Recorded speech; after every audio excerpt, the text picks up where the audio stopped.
स्वागत है आपका हक की आवाज में। मैं हूं शकील बागमारे। जैसे कि पूरे हिंदुस्तान में ये न्यूज फैल चुकी है कि उडुपी में हिजाब पर बवाल मचा हुआ है। वहां पर जो लड़कियां हैं उन लड़कियों को बिना हिजाब के कॉलेज में आने को कहा जा रहा है, जिस पर अब मामला हाई कोर्ट तक जा पहुंचा है। मैं आपको बता दूं कि सियासत ने अपने रंग में आज बच्चों को भी नहीं बख्शा। आप देख सकते हैं कि किस तरह से बच्चे भी रास्तों पर उतर चुके हैं और किस तरह से एक सियासती खेल खेला जा रहा है। मैं कैमरामैन से कहूंगा कि वो टीवी के तरफ दिखाए कि किस तरह इन नौजवान बच्चे जो आप देख सकते हैं जो रास्तों पर उतरकर रैली के जरिए रोडों पर आ चुके हैं। मैं आपको बता दूं कि ये किस तरह का भारत बना रहे हैं। ये बच्चे हमारे भविष्य हैं, इन बच्चों को भी नहीं बख्शा जा रहा है। आप सोच सकते हैं कि ये किस तरह की सियासत हिंदुस्तान में चल रही है, कर्नाटक में चल रही है। आप जरा गौर से सोचिए, ना ही इसमें कोई नेता का बच्चा आपको दिखाई देगा, ना कोई संगठन का बच्चा इसमें दिखाई देगा।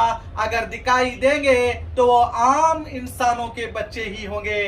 मैं उन सभी बच्चों से भी यही कहूंगा, उनके पेरेंट्स से भी यही कहूंगा, जब आपके बच्चों को किसी तरह से रोका नहीं जा रहा, आपके बच्चों की तालीम वहां पर दी जा रही है, तो आपके बच्चों को क्या जरूरत है कि वो इस तरह से रास्ता पर आए और भगवा शाल अपने कानों पर भाकर सियासत करे। इसे सियासत कहते हैं। जबकि तालीम आपके बच्चों को वहां मिल रही है, आपके बच्चों को किसी तरह से रोका नहीं जा रहा है, उसके बावजूद ऐसी क्या जरूरत थी कि ये बच्चों को भी रास्तों पर लाया गया। मैं ये नहीं कहता कि ये बच्चे रास्ते पर आए, इस पर भी बड़ी सियासत हुई है, तभी ये बच्चे रास्तों पर आए हैं। मैं यही कहूंगा उन बच्चों से, बच्चों के पेरेंट्स से, कि जरा सोचिए, मामला एक कम्युनिटी का है कि उस कम्युनिटी को हिजाब डालने से रोका जा रहा है। मामला सरकार का और एक कम्युनिटी से जुड़ा हुआ है, किसी और अन्य समाज से किसी भी तरह से जुड़ा हुआ नहीं है। सिर्फ वहां पर तालीम का इश्यू है। हिजाब ना भाकर वहां पर आने की बात कही जा रही है, मगर जरा सोचिए, जो कई सालों से हिजाब भाकर उसी कॉलेज में आते हैं, ऐसा अचानक क्या हुआ कि उन्हें रोका गया, उन्हें हिजाब बहाने से मना किया गया। जब यही इस कॉलेज के प्रिंसिपल से जब इन्हीं बच्चों ने पूछा कि पहले कभी हिजाब बहाने पर पाबंदी नहीं लगा गई, तो आज अचानक ऐसा क्या हुआ, तो प्रिंसिपल साहब का बहुत ही अजीब जवाब था। उनका कहना था कि इस कॉलेज की मैनेजमेंट के चेयरमैन, जो उस कुंदापुर शहर के एमएलए भी हैं, उन्होंने इसकी इजाजत दी है कि हमें आदेश किया है कि हिजाब भाकर बच्चियों को अंदर क्लासरूम में ना बटाएं। अब सोचिए, एक एमएलए कौन होता है आदेश देने वाला? ये सरकारी मुलाजिम, सरकार का मुलाजिम है या एमएलए का मुलाजिम है, ये सोचना पड़ेगा आपको। सरकार ने अगर कोई आदेश दिया होता तो हम भी कहते कि सरकार के आदेश का पालन करना चाहिए, मगर सरकार ने किसी तरह का भी आदेश ना देने के बाद एक सरकारी अधिकारी, एक प्रिंसिपल उन लड़कियों को रोकता है। ये कौन सा कानून में लिखा गया है? ये हम सभी को सोचना पड़ेगा। जब एनडीटीवी की एक महिला रिपोर्टर उससे सवाल करती है प्रिंसिपल से, अगर हिजाब भाकर आएंगे तो कौन सा गुनाह होता है, क्यों हिजाब बहाने से रोका जाता है, तो वो कहता है, सॉरी, मैं आपके सवाल का जवाब नहीं दे सकता जब तक कि सरकार का कोई आदेश ना आ सके। इस बात पर अंदाजा लगाइए कि सरकार का आदेश ही नहीं आया तो क्या जरूरत थी इस महान व्यक्ति को, इस प्रिंसिपल को, उन बच्चों को रोकने के लिए? क्या इसे वो एमएलए पगार देता है?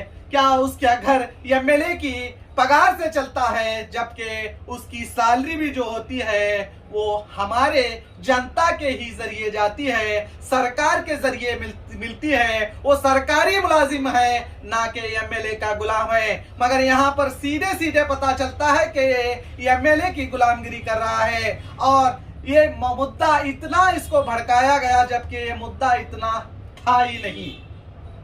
जबकि एक और हकीकत मैं आपको बताना चाहूंगा कि इसी कॉलेज के अंदर जो महिलाएं, जो लड़कियां हैं, वो बुर्का भी भाती हैं, सर पर हिजाब भी पहनती हैं, मगर कॉलेज के अंदर जाने के बाद जब वो क्लासरूम में जाती हैं तो अपना बुर्का निकाल कर क्लासरूम में बैठ जाती हैं।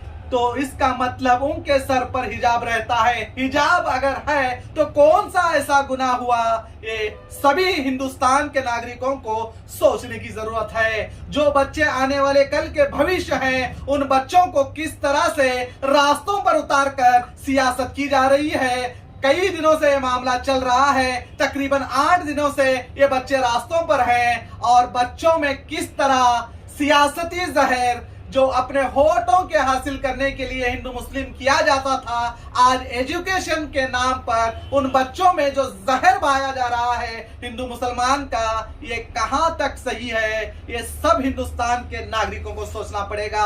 अगर नेताओं की बातें सुनेंगे तो देश नहीं चलेगा जब तक आप अपने मजहबी किताबों पर अमल नहीं करेंगे, चाहे वो हिंदू हो, मुस्लिम हो, ईसाई हो, सिख हो, किसी भी मजहब का इंसान हो, उसे अपने मजहब के मुताबिक चलना पड़ेगा। कोई नेता कुछ भी कहता है अपनी गद्दी को हासिल करने के लिए, अपनी कुर्सी बचाने के लिए, जरा सोचिए आपके बच्चे जो रास्तों पर उतरे हैं, जो गमछा, जो भगवा कलर का गमछा अपने गले में भाए हैं, क्या वो 2-3 दिन से कुछ पढ़ाई उन्होंने की है? किसकी तालीम को नुकसान हो रहा है, ये आपको सोचना होगा। अगर ये बच्चे अपने कॉलेज में बढ़ते तो वहां पर सब्जेक्ट चलते थे, उनकी तालीम चलती थी। ऐसा क्या हुआ कि ये बच्चे रास्ते पर आ गए? ये किस तरह की गंदी सियासत खेली जाती है, इस बात को देश के हर एक नागरिक को समझना होगा। अब मामला हाईकोर्ट पहुंच चुका है और हाईकोर्ट में 8 तारीख को इसकी सुनवाई होगी, मगर अब ये भी सुनने में आ रहा है कि इस कॉलेज को छुट्टी दी गई है। अब जरा सोचिए, मामले को उछाला जाता है और बच्चों का भविष्य को खतरे में किया जाता है, बच्चों को रास्तों पर उतारा जाता है। गेट के बाहर बच्चे जो पढ़ने लिखने के लिए स्कूल आते हैं, उनका आगे का भविष्य बहुत ही उज्जवल होने वाला है। ऐसे बच्चों को रास्तों पर ठहर कर नारे लगाने का किसने इन्हें मौका दिया?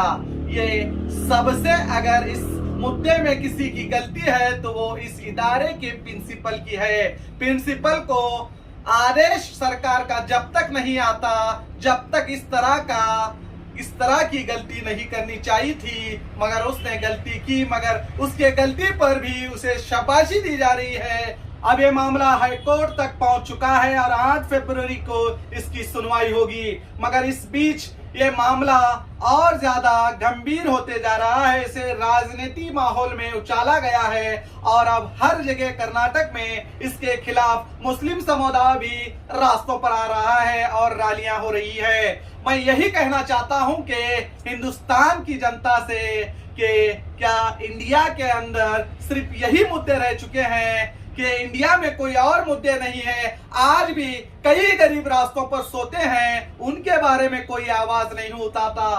करोड़ों लोग आज भी बेरोजगार हैं, उनके खिलाफ कोई आवाज नहीं उठाता। आज भी करोड़ों लोग सुसाइड कर रहे हैं रोजी रोटी ना होने के कारण, उन पर कोई आवाज नहीं उठाता। जबकि एक तालीमी मैदान में एक हिजाब बहाने पर आवाज उठाई जाती है और उसके बाद नौजवानों को, जो तालीम याफ्ता स्टूडेंट्स हैं, प्राइवेट कॉलेज के भी स्टूडेंट्स को रास्तों पर लाया जाता है, गले में गमछा भाया जाता है और कहता है कि हम भी हमारे मजहब के हिसाब से कॉलेज आएंगे। किस मजहब में लिखा है कि भगवा गमछा पहनकर कॉलेज आए? किस मजहब में लिखा है कि आप गमछा पहनेंगे तो उस मजहब के बानी होंगे? मगर ये मुसलमान के धर्म में ये लिखा गया है कि वो अपने शरीर को, अपने चेहरे को ढके। ये मजहब के हिसाब से काम चल रहा है। मजहब हमारा हर एक हिंदुस्तान के नागरिक को उसके धर्म का पालन करने का अधिकार हमारा संविधान देता है। उस संविधान को झूठा साबित करने की कोशिश की जा रही है, उस संविधान के खिलाफ करने की कोशिश की जा रही है। मैं तो यही कहूंगा, इस कॉलेज के प्रिंसिपल ने जो गलती की है उसकी गलती की सजा सिर्फ यही है कि उसे सस्पेंड इमीडिएटली किया जाए। उसके कारण आज पूरे कर्नाटक में ही नहीं बल्कि देश भर में माहौल बिगड़ चुका है। इतना बड़ा नुकसान, बच्चे अपने तालीम से जुदा हो चुके हैं, बेघर हो चुके हैं, रास्तों पर आ चुके हैं, कॉलेज बंद होकर रास्तों पर रैली निकाल रहे हैं। ये सबसे बड़ा आज इस प्रिंसिपल की वजह से हुआ है। तो मैं यही कहूंगा कि ऐसे प्रिंसिपल को सख्त से सख्त इस पर कार्रवाई की जानी चाहिए। सरकार के नियमों को तोड़कर एक एमएलए के नियम पर ये चलता है तो इस पर कानूनी कार्रवाई होनी चाहिए। और आगे देखते हैं हाईकोर्ट क्या फैसला लेता है। मैं फिर से कहूंगा, ये देश सेकुलर मुल्क है, यहाँ पर हर एक नागरिक को अपने अपने धर्म के अनुसार, अपने अपने जातों के अनुसार, अपने अपने जबानों के अनुसार हम सभी को उसका सम्मान करना चाहिए। तो बने रहिए हमारे साथ हक की आवाज में।